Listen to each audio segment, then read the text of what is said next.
ನಮಸ್ಕಾರ,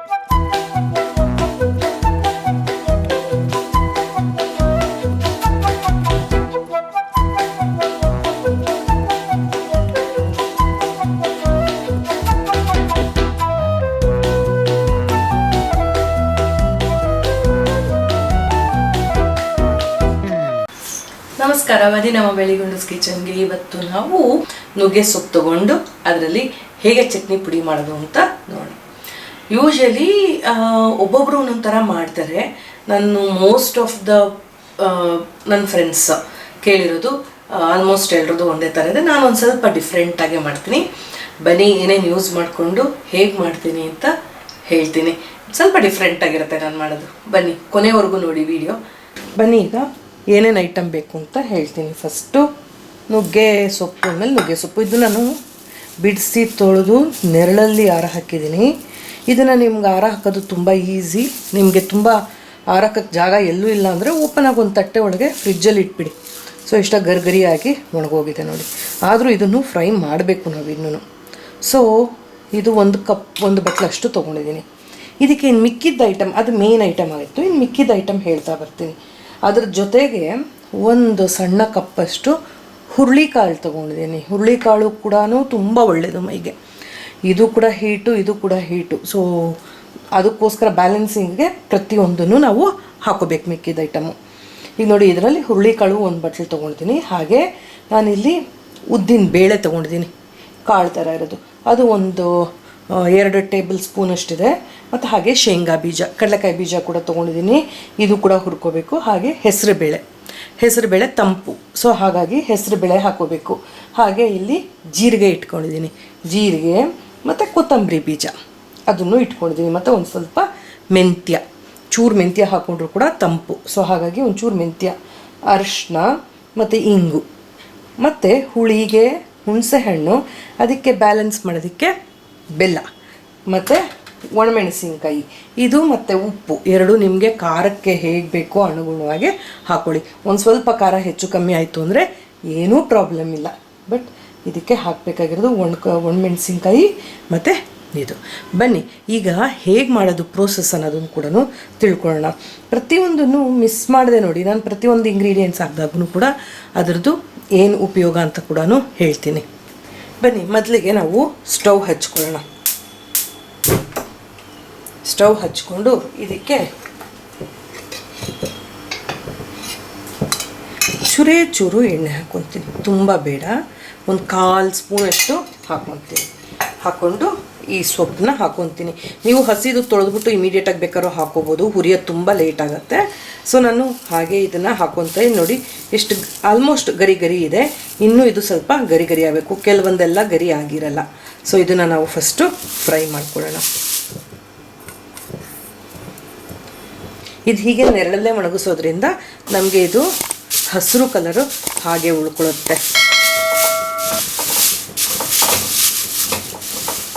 ಇದರದ್ದು ಅಡ್ವಾಂಟೇಜಸ್ ಹೇಳ್ತೀನಿ, ಏನೇನು ಬೆನಿಫಿಟ್ಸ್ ಅಂತ ಹೇಳ್ತೀನಿ, ನೋಟ್ ಮಾಡ್ಕೊಳ್ಳಿ. ತುಂಬ ಪ್ರತಿಯೊಂದು ಇದರಲ್ಲೂ ಕೂಡ ನಾವು ಇಂಗ್ರೀಡಿಯೆಂಟ್ಸಲ್ಲಿ ಕೂಡ ಬೆನಿಫಿಟ್ಸ್ ಇರುತ್ತೆ. ಸೊ ಅದರಲ್ಲಿ ಫಸ್ಟು ನಾವು ಈ ಡ್ರಮ್ ಸ್ಟಿಕ್ ಲೀವ್ಸ್ ಅಂದರೆ ಮೊರಿಂಗಾ ಲೀಫ್ ಅಂದರೆ ನುಗ್ಗೆ ಸೊಪ್ಪು. ಸೊ ಈ ನುಗ್ಗೆ ಸೊಪ್ಪಲ್ಲಿ ಏನೇನು ಬೆನಿಫಿಟ್ಸ್ ಇದೆ ನೋಡೋಣ ಬನ್ನಿ. ಇದನ್ನು ಹುರಿಬೇಕಾದ್ರೆ ಮೀಡಿಯಮ್ ಉರಿನಲ್ಲೇ ಇಟ್ಕೊಳ್ಳಿ. ತುಂಬ ಇಟ್ಕೊಂಡ್ರೆ ಅದು ಇದಾಗಿಬಿಡುತ್ತೆ, ಕಪ್ಪಾಗಬಾರ್ದು. ಮತ್ತು ಕಲರ್ ಕೂಡ ಚೇಂಜ್ ಆಗಬಾರ್ದು. ನಾವು ಈ ಎಲೆನ ತೊಗೊಂಡು ಹಿಂಗೆ ಮಾಡಿದಾಗ ಪೂರ್ತಿ ನುಣ್ಣಗಾಗಬೇಕು. ಈಗ ಸ್ವಲ್ಪ ನುಣ್ಣಗೆ ಆಗ್ತಾ ಇಲ್ಲ. ಸೊ ಹಾಗಾಗಿ ಇದನ್ನ ಫ್ರೈ ಮಾಡ್ಕೋಬೇಕು. ನೋಡಿ ಹಿಂಗಂದ್ರೆ ಹೆಂಗೆ ನುಣ್ಣಗಾಗುತ್ತೆ, ಇಷ್ಟು ಲೆವೆಲಿಗೆ ಬರಬೇಕು ಎಲ್ಲ ಎಲೆನೂ. ಸೊ ಇದು ಬೆನಿಫಿಟ್ಸ್ ಏನು ಗೊತ್ತಾ, ನಮ್ಮ ಇಮ್ಯೂನ್ ಸಿಸ್ಟಮ್ ಇರುತ್ತಲ್ಲ ಬಾಡಿನಲ್ಲಿ, ಆ ಇಮ್ಯೂನ್ ಸಿಸ್ಟಮ್ನ ಬೂಸ್ಟಪ್ ಮಾಡುತ್ತೆ. ಮತ್ತು ಅಷ್ಟೇ ಅಲ್ಲ, ಇಮ್ಯೂನ್ ಸಿಸ್ಟಮ್ನ ಬೂಸ್ಟಪ್ ಮಾಡೋದಲ್ದಿರ ಇದು ಬೋನ್ಸ್ನ ಸ್ಟ್ರೆಂಥನ್ ಮಾಡುತ್ತೆ. ಅಂದರೆ ಬೋನ್ಸ್ಗಳಿಗೆ ಶಕ್ತಿ ಕೊಡುತ್ತೆ. ಐರನ್ನು ತುಂಬ ಇರುತ್ತೆ ಇದರಲ್ಲಿ. ಮತ್ತು ಡೈಜೆಷನ್ ಪವರು ಅಷ್ಟೇ ಸಿಕ್ಕಾಬಡೆ ಇನ್ಕ್ರೀಸ್ ಮಾಡುತ್ತೆ. ಡೈಜೆಷನ್ನು ಈಸಿ ಆಗುತ್ತೆ. ಆ್ಯಂಡ್ ಎಲ್ಲದಕ್ಕಿಂತ ಹೆಚ್ಚಾಗಿ ಈ ಚಳಿಗಾಲದಲ್ಲಿ ಒಳ್ಳೆ ಸೂಪರ್ ಫುಡ್ ಇದು. ಎಲ್ಲ ಥರದ್ದು ಇದರಲ್ಲಿ ಇರುತ್ತೆ. ಸೊ ಹಾಗಾಗಿ ನಾವು ಇದನ್ನ ತೊಗೊಂಡ್ರೆ ತುಂಬ ಒಳ್ಳೆಯದು. ಇದು ಅಷ್ಟೇ ಅಲ್ಲ, ಇದರದ್ದು ಹಾರ್ಟ್ ಡಿಸೀಸಸ್ಗೆ ಕೂಡ ಇದು ಒಳ್ಳೆಯದು. ಯಾಕೆ ಹೆಂಗೆ ಅಂತಂದರೆ ಇದರಲ್ಲಿ ಕೊಲೆಸ್ಟ್ರಾಲ್ನ ಡೌನ್ ಮಾಡುವಂಥ ಕೆಪಾಸಿಟಿ ಇದೆ, ಮತ್ತು ರೆಗ್ಯುಲೇಟ್ ಮಾಡುತ್ತೆ, ಬ್ಲಡ್ ಪ್ರೆಷರ್ನ ಕೂಡ ಇದು ರೆಗ್ಯುಲೇಟ್ ಮಾಡುತ್ತೆ.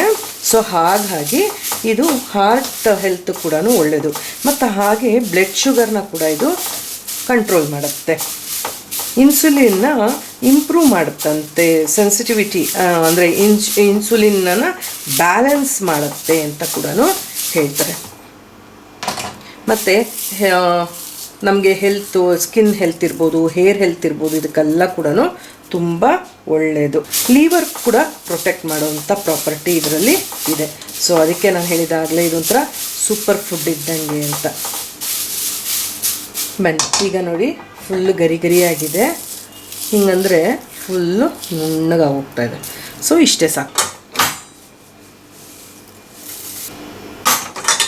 ಈಗ ಇನ್ನು ಒಂದು ಅರ್ಧ ಸ್ಪೂನಷ್ಟು ಎಣ್ಣೆ ಹಾಕೋಣ. ಜಾಸ್ತಿ ಎಣ್ಣೆ ನೆಸರಿ ಇಲ್ಲ. ಈಗ ಇದಕ್ಕೆ ನಾವು ಹುರುಳಿ ಹಾಕೋಣ. ನಾನು ಸಣ್ಣ ಉರಿನಲ್ಲೇ ಇಟ್ಕೊಂಡಿದ್ದೀನಿ ಸ್ಟವ್ನ, ಸಣ್ಣ ಉರಿನಲ್ಲೇ ಮಾಡ್ಕೊಳ್ಳಿ. ಹುರುಳಿ ಕೂಡ ಎಷ್ಟು ಒಳ್ಳೆಯದು ಅಂತಂದರೆ, ಇದನ್ನು ಕೂಡ ಅಷ್ಟೇ ನಮಗೆ ಏನು ಹೇಳ್ತಾರೆ, ಸೂಪರ್ ಫುಡ್ ಅಂತ ಕೂಡ ಇದನ್ನು ಕೂಡ ಕರೀತಾರೆ. ಇದು ವೆಯ್ಟ್ ಮ್ಯಾನೇಜ್ಮೆಂಟ್ ಇರ್ಬೋದು, ಅಥವಾ ಶುಗರ್ನ ಡೌನ್ ಮಾಡೋದ್ರೊಳಗೆ, ಬ್ಲಡ್ ಶುಗರ್ ಕಂಟ್ರೋಲ್ ಆಗೋದ್ರಲ್ಲಿ ಇರ್ಬೋದು, ಇಲ್ಲ ಹಾರ್ಟ್ ಹೆಲ್ತ್ ಇರ್ಬೋದು, ಎಲ್ಲನೂ ಕೂಡ ಇದನ್ನು ಕೂಡ ಪ್ರೊಟೆಕ್ಟ್ ಮಾಡುತ್ತೆ. ಜೊತೆಗೆ ಇದರಲ್ಲಿ ಹೈ ಫೈಬರ್ ಇದೆ, ಪ್ರೋಟೀನ್ ಇದೆ, ಮತ್ತು ತುಂಬ ಒಳ್ಳೆಯದು ಮೈಗೆ. ಐರನ್ ಕೂಡ ಚೆನ್ನಾಗಿರುತ್ತೆ ಇದರಲ್ಲಿ ಹೇಗೆ ಹೇಳ್ತಾರೆ ಅಂತಂದರೆ, ಹಾರ್ಸ್ ರನ್ ಮಾಡಬೇಕಾದ್ರೆ ಅದಕ್ಕೆ ಎಷ್ಟು ಶಕ್ತಿ ಇರುತ್ತೆ ಅಲ್ಲ, ಆ ಶಕ್ತಿ ಈ ಒಂದು ಪದಾರ್ಥದಲ್ಲಿ ಇದೆ ಅಂತಾರೆ. ಅದಕ್ಕೆ ಇದನ್ನು ಹಾರ್ಸ್ ಗ್ರಾಮ್ ಅಂತಲೇ ಕೂಡ ಮೆನ್ಷನ್ ಮಾಡ್ತಾರೆ. ಹುರುಳಿ ಮೈಗೆ ತುಂಬ ಒಳ್ಳೆಯದು, ಅದರಲ್ಲೂ ಸ್ಪೆಷಲಿ ಈ ಥಂಡಿಗಾಲದಲ್ಲಿ ಹುರುಳಿ ತುಂಬ ಅಂದರೆ ತುಂಬಾ ಒಳ್ಳೆಯದು. ಇದು ಲೀವರ್ ಫಂಕ್ಷನ್ ಕೂಡ ಪ್ರಾಪರಾಗಿ ಅಂದರೆ ಪ್ರೊಟೆಕ್ಟ್ ಮಾಡುತ್ತಂತೆ ಲೀವರ್ನು ಕೂಡ ಇದು. ಹಾಗೆ ಬೋನ್ ಹೆಲ್ತ್ ಇರ್ಬೋದು, ಅಥವಾ ಕಿಡ್ನಿ ಇರ್ಬೋದು, ಯೂರಿನರಿ ಹೆಲ್ತ್ ಇರ್ಬೋದು, ಇದಕ್ಕೆಲ್ಲ ತುಂಬಾ ಹೆಲ್ಪ್ ಮಾಡುವಂಥ ಫುಡ್ಡು ಅದು ಹುರುಳಿ ಕಾಳಲ್ಲಿರುತ್ತೆ. ನೋಡಿ ಆಗಿದೆ ಕೆಂಪಿಗೆ. ಈಗ ನೆಕ್ಸ್ಟ್ ಐಟಮ್ ಹಾಕ್ಕೊಳ್ಳೋಣ. ತೆಗೆದಿಟ್ಬಿಟ್ಟು ಬೇರೆ ಐಟಮ್ನ ಹುರಿಯೋಣ. ನೋಡಿ ಎಷ್ಟು ಕೆಂಪಿಗೆ ಚೆನ್ನಾಗಾಗಿದೆ ಇದು ಕೂಡ. ಅಮ್ಮ ಹುರುಳಿ ಪುಡಿ ಮಾಡಿ ತೋರಿಸ್ತೀನಿ ಅಂತ ಹೇಳ್ತಾರೆ. ಹುರುಳಿ ಪುಡಿ ಯೂಶಲಿ ಅನ್ನಕ್ಕೆ ಹಾಕ್ಕೊಂಡು ತಿನ್ನೋದಕ್ಕೆ ತುಂಬ ಚೆನ್ನಾಗಿರುತ್ತೆ. ನಾನು ನೆಕ್ಸ್ಟ್ ವಿಡಿಯೋದಲ್ಲಿ ಅಮ್ಮ ಅದನ್ನ ಹಾಕ್ತಾರೆ ಮಾಡಿ, ಅದನ್ನ ನಾನು ಅಪ್ಲೋಡ್ ಮಾಡ್ತೀನಿ. ತೆಕ್ಕೊಂಬಿಡೋಣ ಇವಾಗ ಇದನ್ನು.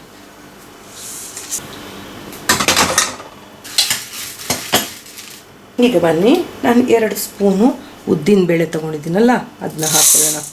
ಇದಕ್ಕೆ ಎಣ್ಣೆ ಬೇಕು ಅಂತೇನಿಲ್ಲ. ಈಗ ಉದ್ದಿನ ಬೇಳೆನ ಹುರ್ಕೊಳ್ಳೋಣ. ಉದ್ದಿನ ಬೇಳೆನೂ ಅಷ್ಟೇ ಸಿಕ್ಕಾಪಟ್ಟೆ ಬೆನಿಫಿಟ್ಸ್ ಇದೆ.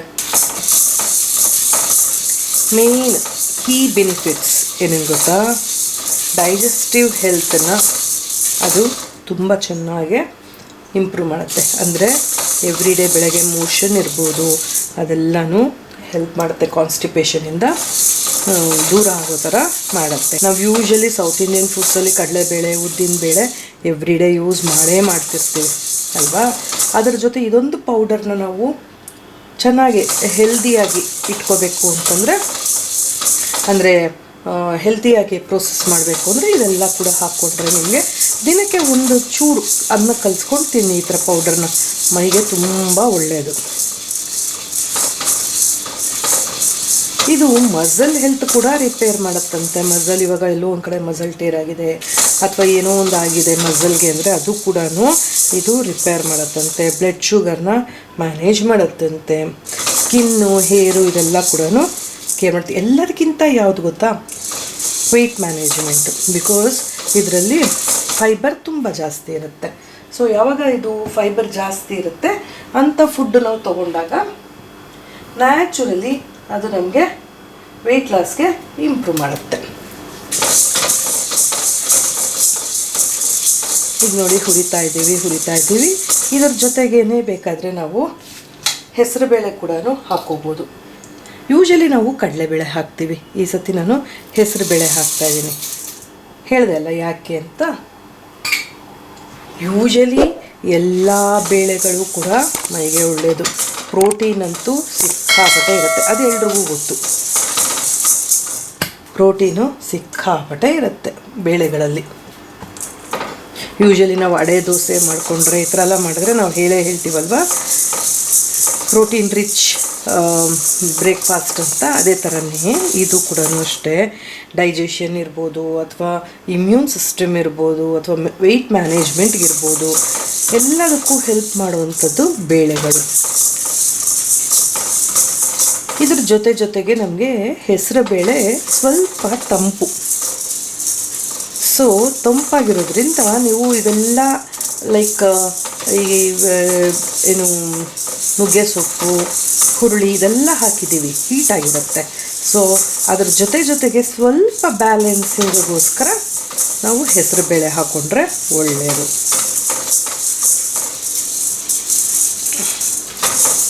ನಾನು ಏನೇನು ಹೇಳಿದೆ ಉದ್ದಿನ ಬೇಳೆಯಲ್ಲಿ ಇರುತ್ತೆ ಅಂತ, ಬೆನಿಫಿಟ್ಸು ಸೇಮ್ ಬೆನಿಫಿಟ್ಸು ನಮಗೆ ಹೆಸರುಬೇಳೆ ಕೂಡ ಇರುತ್ತೆ.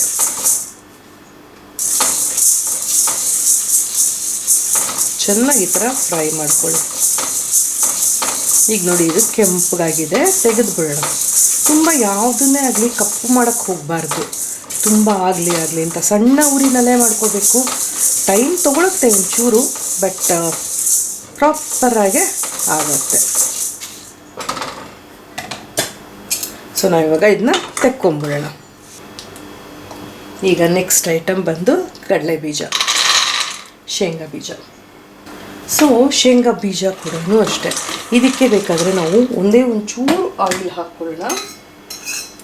ಜಾಸ್ತಿ ಬೇಡ, ಸುಮ್ಮನೆ 1-2 ಸ್ಪೂನಲ್ಲಿ ಮೆತ್ಕೊಳ್ಳೋ ಥರ ಇದ್ದರೆ ಸಾಕು. ನಮಗೆ ಇವನ್ ಕಡಲೆಕಾಯಿ ಬೀಜನೂ ಅಷ್ಟೇ ಹಾರ್ಟ್ ಹೆಲ್ತ್ಗೆ ಒಳ್ಳೆಯದು. ಬ್ಲಡ್ ಕೊಲೆಸ್ಟ್ರಾಲ್ನ ಕಮ್ಮಿ ಮಾಡುತ್ತೆ, ಕಂಟ್ರೋಲಲ್ಲಿ ಇಡುತ್ತೆ. ವೆಯ್ಟ್ ಮ್ಯಾನೇಜ್ಮೆಂಟು ಕೂಡ ಒಳ್ಳೆಯದು. ಜೊತೆಗೆ ನಮ್ಮ ಬ್ರೈನ್ ಫಂಕ್ಷನ್ ಕೂಡ ತುಂಬ ಒಳ್ಳೆಯದಾಗುತ್ತೆ. ಇದರಲ್ಲಿ ಸಿಕ್ಕಾಪಟ್ಟೆ ಫೈಬರ್ ಇದೆ ಮತ್ತು ಮೈಕ್ರೋ ನ್ಯೂಟ್ರಿಯೆಂಟ್ಸ್ ಇದೆ. ಅಂದರೆ ಇದರಲ್ಲಿ ವಿಟಮಿನ್ ಬಿ ಇರ್ಬೋದು, ಮತ್ತು ಆಂಟಿ ಆಕ್ಸಿಡೆಂಟ್ಸ್ ಅಂತಿರ್ಬೋದು, ಅದೆಲ್ಲ ಕೂಡ ಜಾಸ್ತಿ ಇದೆ. ಜೊತೆಗೆ ಅದೆಲ್ಲ ಜಾಸ್ತಿ ಇರೋದ್ರಿಂದ ಬ್ಯಾಡ್ ಕೊಲೆಸ್ಟ್ರಾಲ್ನ ನಮ್ಮ ಬಾಡಿಯಿಂದ ಹೊರಗೆ ಹಾಕುತ್ತೆ. ಡೈಜೆಸ್ಟಿವ್ ಹೆಲ್ತನ್ನ ಕೂಡ ಇಂಪ್ರೂವ್ ಮಾಡುತ್ತೆ. ನಮಗೆ ಏನು ಬಾಡಿ ಇದನ್ನು ಚೆನ್ನಾಗಿಟ್ಕೊಳುತ್ತೆ. ಇದನ್ನು ವೆಯ್ಟ್ ಮ್ಯಾನೇಜ್ಮೆಂಟು ಕೂಡ ಯೂಸ್ ಮಾಡ್ತಾರೆ. ಬೆಳಗ್ಗೆ ಯೂಶಲಿ ಹೇಳ್ತಾರೆ 1 ಹಿಡಿ ಕಡಲೆಕಾಯಿ ಬೀಜ ತಿನ್ನಬೇಕು ಅಂತ. ನಾವು ಹೇಗೆ ಬಾದಾಮಿ ಅದೆಲ್ಲ ತೊಗೋತೀವಿ ಅದೇ ಥರ ಕಡಲೆಕಾಯಿ ಬೀಜನೂ ಅಷ್ಟೇ. ಇದು ಬಡವರ ಬಾದಾಮಿ. ಸೊ ಇದು ಕೂಡ ಕಡಲೆಕಾಯಿ ಬೀಜದಲ್ಲಿ ಸಿಕ್ಕಾಪಟ್ಟೆ ಬೆನಿಫಿಟ್ಸ್ ಇದೆ. ಹಾಗೆ ಇದರಲ್ಲಿ ಡಿಸಡ್ವಾಂಟೇಜಸ್ಸು ಇದೆ. ಬಿಕಾಸ್ ನಾನು ಹೇಳಿದ ಎಲ್ಲ ಪದಾರ್ಥದಲ್ಲೂ ಅಷ್ಟೇ ಡಿಸಡ್ವಾಂಟೇಜಸ್ಸು ಇದೆ, ಅಡ್ವಾಂಟೇಜಸ್ಸು ಇದೆ. ಸೊ ಅದಕ್ಕೆ ಪ್ರತಿಯೊಂದನ್ನು ನಾವು ಲಿಮಿಟಲ್ಲೇ ತೊಗೋಬೇಕು.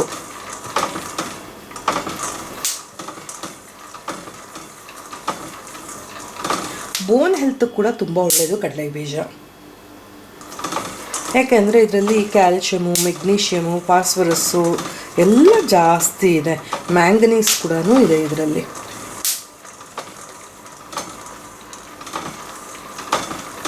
ಸೊ ನಿಮ್ಮ ಬೋನನ್ನು ಸ್ಟ್ರಾಂಗ್ ಮಾಡುತ್ತೆ. ಬೋನ್ಸ್ ಅಂದರೆ ಇನ್ಕ್ಲೂಡಿಂಗ್ ನಿಮ್ಮ ಹಲ್ಲುಗಳು.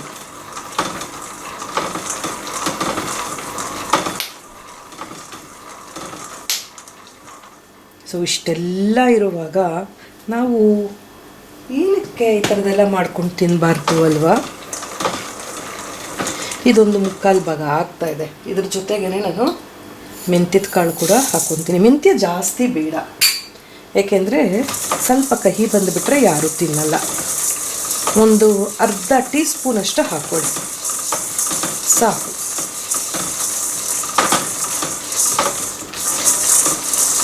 ಇದರ ಜೊತೆಗೇನೆ ನಾನೇನು ಮಾಡ್ತೀನಿ, ಜೀರಿಗೆ ಕೂಡ ಹಾಕ್ಕೊಂಡ್ಬಿಡ್ತೀನಿ.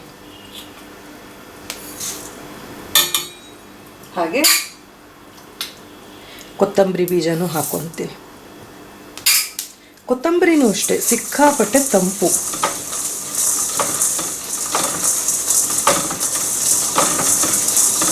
ಸ್ಪೆಷಲಿ ಈ ವಿಂಟರ್ ಸೀಸನ್ಗೆ ಈ ಪುಡಿ ತುಂಬ ಒಳ್ಳೆಯದು.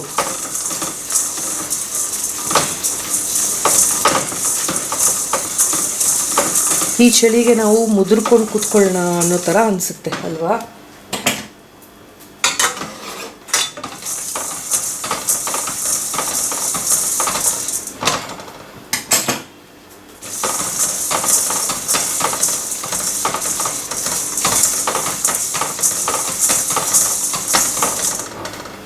ನಾನು ಮಾಡ್ತೀನಿ. ಇದ್ರ ಜೊತೆಗೇ ಒಂದು ಸ್ವಲ್ಪ ಹುಣಸೆ ಹಣ್ಣು ಕೂಡ ಹಾಕ್ಕೊಂಬಿಡ್ತೀನಿ. ಯೂಶಲಿ ನಾವು ನಾಲ್ಗೆಗೆ ಏನು ಹೇಗೆ ಅಂದರೆ ಸ್ವಲ್ಪ ಹುಳಿ, ಉಪ್ಪು, ಖಾರ ಎಲ್ಲನೂ ಟಚ್ ಆಗಬೇಕು, ಅವಾಗೆ ಅದು ಟೇಸ್ಟಿ ಅನಿಸೋದು ಅಲ್ವಾ?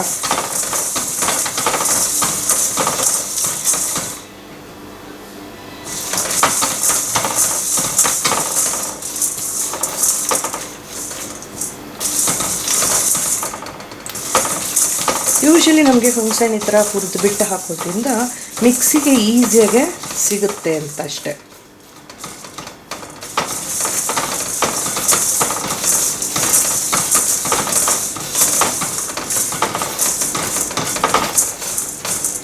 ಈಗ ತೆಕ್ಕೊಂಬಿಡೋಣ ಇದನ್ನು ಕೂಡ.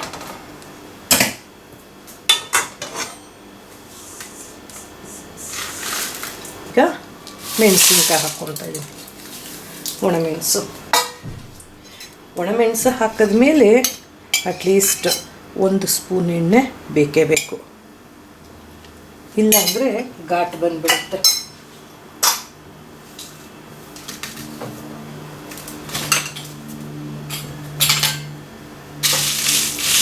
ಇದು ಅಷ್ಟೇ, ಅವತ್ತೇ ನಾನು ವಿಡಿಯೋಗಳಲ್ಲಿ ಹೇಳಿದ್ದೀನಲ್ಲ, ಇದು ಹೆಂಗಾಗಿದೆ, ಕೆಂಪು ಮೆಣಸಿನ್ಕಾಯಿ ಕೆಂಪು ಹೆಂಗಾಗುತ್ತೆ ಗೊತ್ತಾಗುತ್ತೆ ಅಂತಂದರೆ ಬೀಜಗಳನ್ನ ನಾವು ನೋಡ್ಕೊತಾ ಇರಬೇಕು.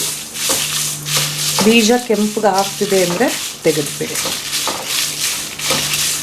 ನಾವು ಬಿಸಿಲಲ್ಲಿ ಸ್ವಲ್ಪ ಮೆಣಸಿನ್ಕಾಯಿ ಒಣ ಹಾಕಿ ಎಲ್ಲ ಮಾಡಿ ಹುರಿದ್ರೆ ಬೇಗ ಹುರಿಬೋದು. ಇಲ್ಲ ಅಂಗಡಿಯಿಂದ ಡೈರೆಕ್ಟಾಗಿ ತಂದು ಹುರಿತೀನಿ ಅಂತಂದರೆ ಸ್ವಲ್ಪ ಟೈಮ್ ತಗೊಳುತ್ತೆ. ಇಲ್ಲ ಈ ವೆದರಲ್ಲಿ ನಮಗೆ ಬಿಸಿಲಲ್ಲಿ ಇಡೋಕ್ಕೆ ಎಲ್ಲಿದೆ ಬಿಸಿಲು, ಸೂರ್ಯ ರಜಾ ಹಾಕಿಬಿಟ್ಟಿದ್ದಾನೆ ಅಂತಂದರೆ ನೀವು ಒಂದು ತಟ್ಟೆ ಒಳಗೆ ಹರಡಿಬಿಟ್ಟು ಫ್ರಿಜ್ಜಲ್ಲಿ ಇಟ್ಬಿಟ್ಟಿರಿ, ಗರಿ ಗರಿ ಗರಿ ಗರಿ ಆಗೋಗುತ್ತೆ. ಯಾವುದು ಹಸಿ ಪದಾರ್ಥಗಳಷ್ಟಂದರೆ ಇವಾಗ ಹೇಳಿದ್ನಲ್ಲ ಎಲೆಗಳು ತರದಿರ್ಬೋದು, ಈ ಥರದನ್ನೆಲ್ಲ ಬೇಗ ಫ್ರೈ ಆಗುತ್ತೆ. ಈ ಮೆಣಸಿನ್ಕಾಯಿ ಬೀಜ ಎಲ್ಲ ಆಗ್ತಾ ಬರ್ತಾ ಇದೆ. ಈಗ ಇದು ಕೂಡ ತೆಗೆದಿಟ್ಕೊಳ್ಳೋಣ. ನೋಡಿ ಹೆಂಗೆ ಗರ ಗರ ಗರ ಗರ ಅಂತದೆ. ನಾನು ಒಂದು ಹಿಡಿ ಕರಿಬೇವು ಕೂಡ ಹಾಕ್ಕೊಳ್ತೀನಿ.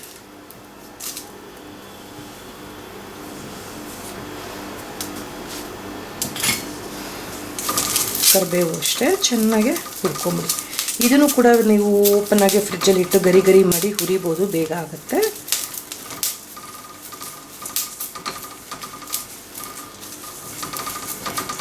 ಕರಿಬೇವು ಹೆಂಗೆ ಅಂದರೆ ಬೇಗ ಕಪ್ಪಾಗಿಬಿಡುತ್ತೆ, ಹುರಿತಾ ಹೋದಂಗೂ ಬೇಗ ಬೇಗ ಬೇಗ ಬೇಗ ಎಳೆದತ್ತು ಇತ್ತು ಅಂದರೆ ಕಪ್ಪಗಾಗಿ ಹೋಗುತ್ತೆ. ನೋಡಿ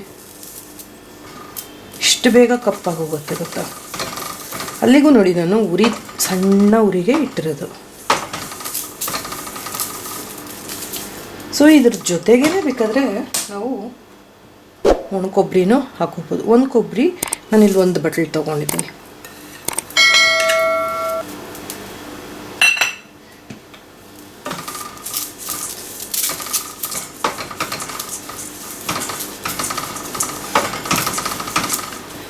ಕೂಡ ಹಾಕ್ಕೊಳ್ಳೋಣ.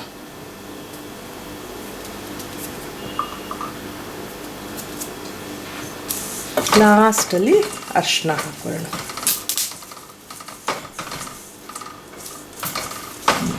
ಹಿಂಗು ನೀವು ಪೌಡರ್ ಯೂಸ್ ಮಾಡೋದಿದ್ರೆ ಅದನ್ನು ಲಾಸ್ಟಲ್ಲಿ ಹಾಕ್ಕೊಳ್ಳಿ.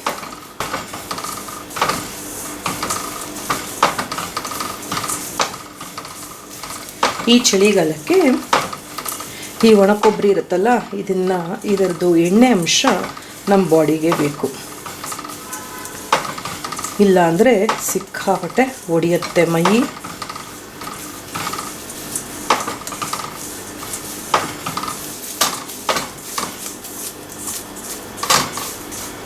ಬನ್ನಿ ಈಗ ಒಂದೊಂದೇ ಮಿಕ್ಸಿಗೆ ಹಾಕ್ಕೊಂಬರೋಣ. ಇಷ್ಟು. ಈಗ ಮೊದಲಿಗೆ ನಾವು ಇದನ್ನು ಹಾಕ್ಕೊಂಡ್ಬಿಡೋಣ.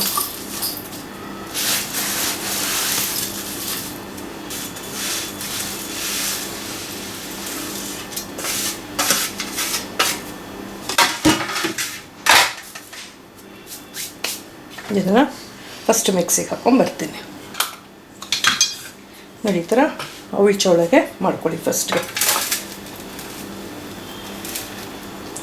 ಒಂದೇ ಸತಿಗೆ ನುಣ್ಣಗೆ ರುಬ್ಬಿಡ್ಬೇಡಿ. ಪ್ರಾಪರಾಗಿ ಮಿಕ್ಸಿಂಗ್ ಆಗಬೇಕು ಅಂದರೆ ಇದೇ ಥರನೇ ಮಾಡ್ಕೊಳ್ಳಿ.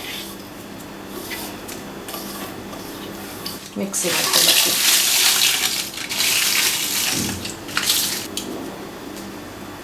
ಇದರ ಜೊತೆಗೆ ನಾನು ಉಪ್ಪು ಕೂಡ ಹಾಕ್ಕೊಳ್ತಾ ಇದ್ದೀನಿ.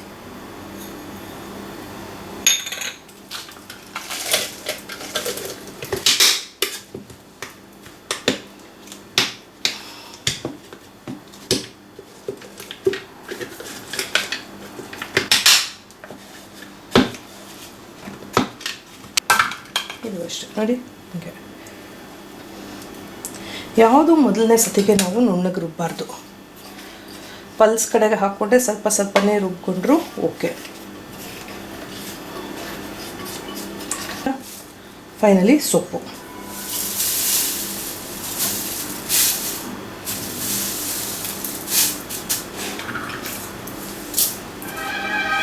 ಇದು ಪುಡಿ ಹಾಕ್ತಿದ್ದಂಗೆ ಒಳಗೆ ಹೊಟ್ಟೋಗುತ್ತೆ,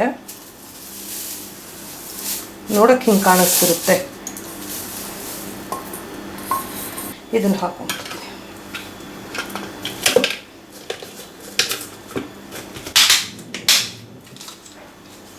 ನೋಡಿ, ಇದು ಅಷ್ಟು ಪೌಡ್ರ್. ಇದಕ್ಕೆ ಮಿಕ್ಸ್ ಮಾಡ್ಕೊಂಡ್ಬಿಡೋಣ. ಈಗ ಇಷ್ಟನ್ನು ಒಟ್ಟಿಗೆ ಮಿಕ್ಸ್ ಮಾಡ್ಕೊಳ್ಳಿ.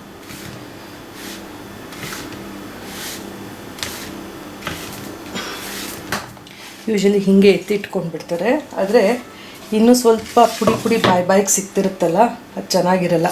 ಸ್ವಲ್ಪ ನುಣ್ಣಗೆ ಮಾಡಿದ್ರೆ ಒಳ್ಳೆಯದು. ಮಿಕ್ಸಪ್ ಮಾಡಿ ಆಮೇಲೆ ಫೈನಲಾಗೆ ನುಣ್ಣಗೆ ಮಾಡ್ಕೋಬೇಕು ಯಾವತ್ತೂ.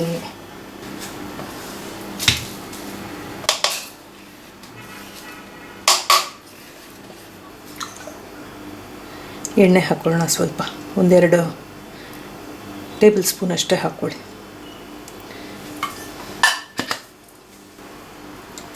ಸಾಸಿವೆ ಹಾಕ್ಕೊಳ್ಳಿ ಒಗ್ಗರಣೆಗೆ. ಸಾಸಿವೆ ಹಾಕ್ಕೊಳ್ಳಿ, ಹಾಗೆ ಇಂಗು. ನಾನಿಲ್ಲಿ ಪೌಡರ್ ಹಿಂಗೆ ಯೂಸ್ ಮಾಡ್ತಾಯಿದ್ದೀನಿ.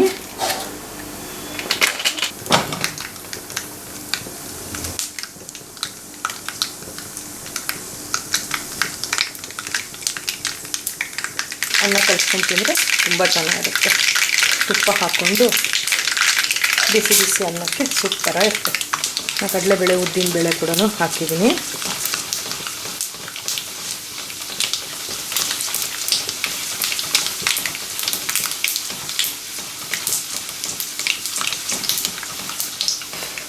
ಈಗ ಕರಿಬೇವು,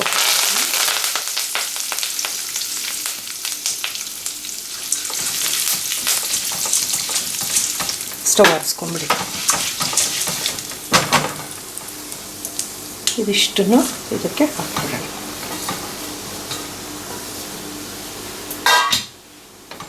ಇದನ್ನು ಈ ಥರ ಮಾಡೋ ಉದ್ದೇಶ, ಒಂದು ಒಗ್ಗರಣೆ ಪೂರ್ತಿ ಕೂಡಲಿ ಅಂತ, ಎರಡನೇದು ಅಕಸ್ಮಾತ್ ಸಣ್ಣ ಪುಟ್ಟದ್ದು ಯಾವುದಾದ್ರೂ ಪ್ರಾಪರಾಗಿ ಆಗಿರಲಿಲ್ಲ ಒಗ್ಗರಣೆಯಲ್ಲಿ ಅಂದರೆ ಹುರಿತಾ ಇದ್ದಾಗ ಈ ಥರ ಪೊಸಿಷನಲ್ಲಿ ಒಂದು ಸತಿ ಫ್ರೈ ಮಾಡ್ಕೊಂಡ್ಬಿಟ್ರೆ ಬೊಂಬಾಟಾಗಿರುತ್ತೆ. ಸ್ಟವ್ ಆರಿಸ್ಬಿಟ್ಟು ಮಾಡ್ಕೋಬೇಕು.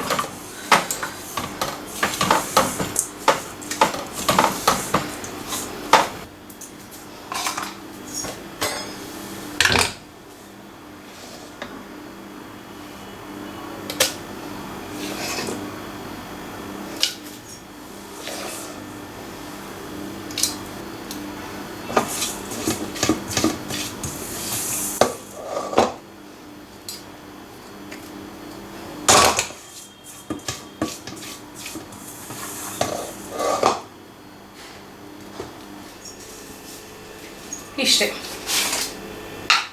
ಚಟ್ನಿ ಪುಡಿ ಕದಾಗಿದೆ.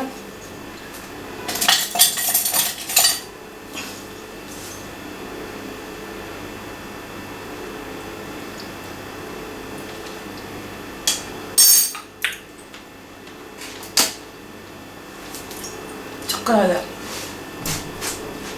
ಮಾಡ್ಕೊಳ್ಳಿ ಈ ಥರ.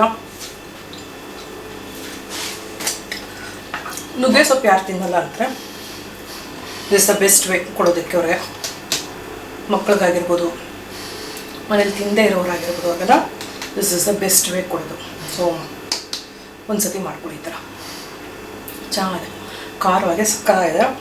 ಅನ್ನ ಕಲ್ಸ್ಕೊಳ್ಳೋದು ತುಂಬ ಚೆನ್ನಾಗಿರುತ್ತೆ. ಇದನ್ನು ತುಪ್ಪ ಹಾಕ್ಕೊಂಡು ಬಿಸಿ ಬಿಸಿ ಅನ್ನಕ್ಕೆ ದಿನ 1 ಸ್ಪೂನಷ್ಟು ತಿನ್ನಿ, ಮೈಗೆ ತುಂಬ ಒಳ್ಳೆಯದಿದು. ಇಷ್ಟ ಆಯಿತು ಅನ್ಕೊಳ್ತೀನಿ. ಇಷ್ಟ ಆಗಿದ್ರೆ ಲೈಕ್ ಮಾಡಿ, ಶೇರ್ ಮಾಡಿ, ಸಬ್ಸ್ಕ್ರೈಬ್